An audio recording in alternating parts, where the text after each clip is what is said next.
So our first segment this morning delves into a topic that's been making headlines for a while now. Joining us are Leslie Ann Stewart and Nastasia Robinson, both attorneys at law.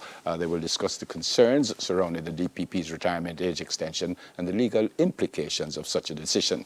Good morning to you both. Welcome to Smile. Good morning, ladies. Good morning. Leslie Ann, let me start with you. Maybe I'm wrong, but I haven't read anywhere why they want an extension for the DPP. Is it because she's just the greatest DPP in history, or they don't have anybody else? But why are they asking, the powers that be, when I say they, why are they asking for an extension? So there hasn't been any formal talk about the extension of the existing DPP office holder. What the discussion really is about is an amendment to the increase in the retirement age for the Constitution. Which means they could amend it and still not keep this DPP. Yes, that's exactly it. Okay. Okay. So is that a suggestion that the age extension is not necessarily for Mrs. Llewellyn or Miss Llewellyn, I think? It's a very general thing. So an amendment is very separate from an extension. An amendment is a general change in the law, the Constitution, versus the extension, which would impact the specific DPP holder, office holder. Right, because we're reading that she received a 3-year extension, and that is now being challenged. Why is that being challenged? So that was challenged, and the judgment actually came out on Friday. It was the background to that was the first extension of Miss Llewellyn happened in 2020. The agreement and the consultative process actually happened in 2020, and the extension happened before September 2020, which would have been her birthday, the 60th birthday, the retirement age. And the argument by counsel was that the extension, the Gazette effective date was after her birthday. And in that way, it would have impacted the validity of the extension. But the court didn't agree with that. Yeah. Nastasia, so, all right, they want her to stay until she's 85. What's wrong with that if they want to extend her? Or what's wrong with that? What's wrong with that is the Constitution, which is the supreme law of the land, which sets out how all other legislations and how certain offices, like the DPP's office, ought to be appointed, sets out that multiple extensions are not permitted. And there's a reason for that.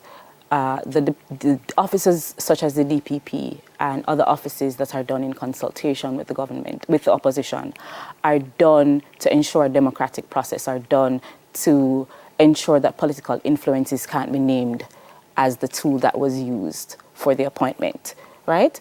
An amendment circumvents that, especially in light of the fact that there was a previous extension.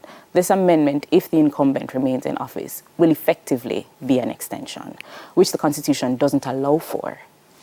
An amendment circumvents that because the opposition wasn't involved and stuff like that? Correct. Is that why it circumvents it? Correct, because an extension requires for an appointment, and an extension requires for the opposition to be consulted, but an amendment does not. Now, if an amendment takes place, but and the incumbent remains in office, given that she had received an extension before, an extension that could lead to her staying in office for another potential 7 years is effectively an extension. Right. It's not. Yep, so you see how it circumvents that process. Yep, gotcha. Yes? Yeah. For the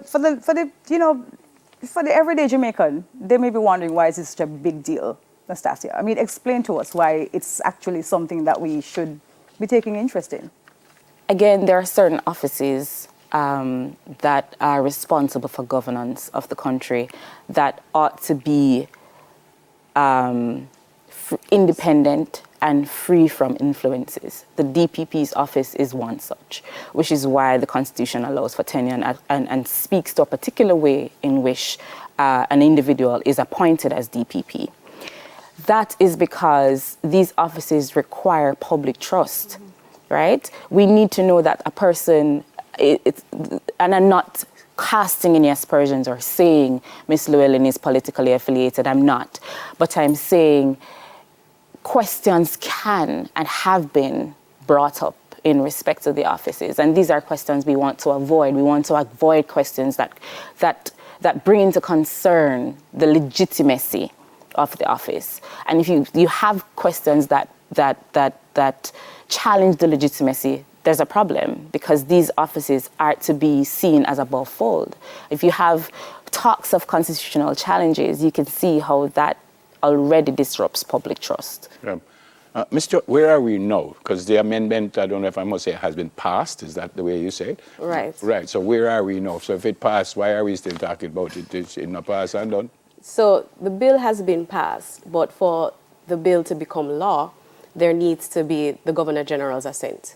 So because we have all of these issues regarding the consultative process being circumvented, and also the issue concerning multiple extensions and if the amendment will impact the current DPP holder, calls are being made, and Jambar has suggested, proposed, that the GG stay his hand in assenting to the bill. All right. So just to be clear here, that we are not putting to scrutiny the performance of our current DPP. No. Not at all. That's not the Not case. at all. What we're putting to scrutiny is the way in which things are being handled.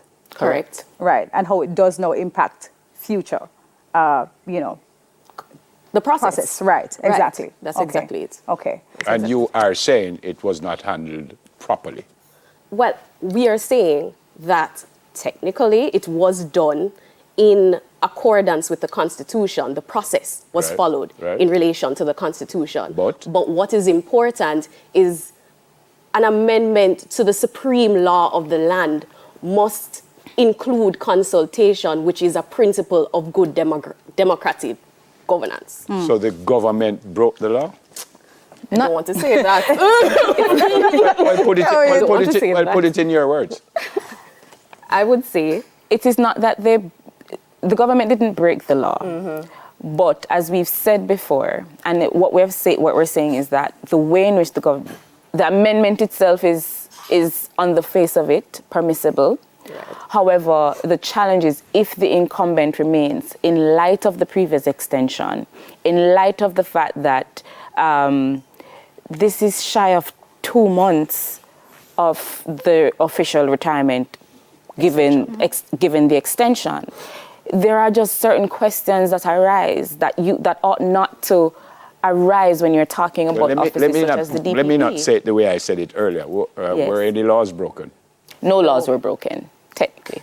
Do you think that the DPP should continue? Do you think she should choose to continue, or you think she should choose now to retire? That is a question for Ms. Llewellyn to respond to. and we're asking for a personal opinion. I understand that. Yeah. Yeah. All right. Where is this going to go? Leslie, where is it going to go? Well, there's talks of a constitutional challenge, so we wait to see what will happen. Yeah. Yeah. Thank you so much. Thank you so much. Well for explained. having us. Brilliant to have you with us. Sit with us for a while, please. Attorneys at law, Leslie Ann Stewart and Nastasia Robinson. What's coming up? Yeah, we're going to talk about self-care and personal growth, two very important areas. Stay with us.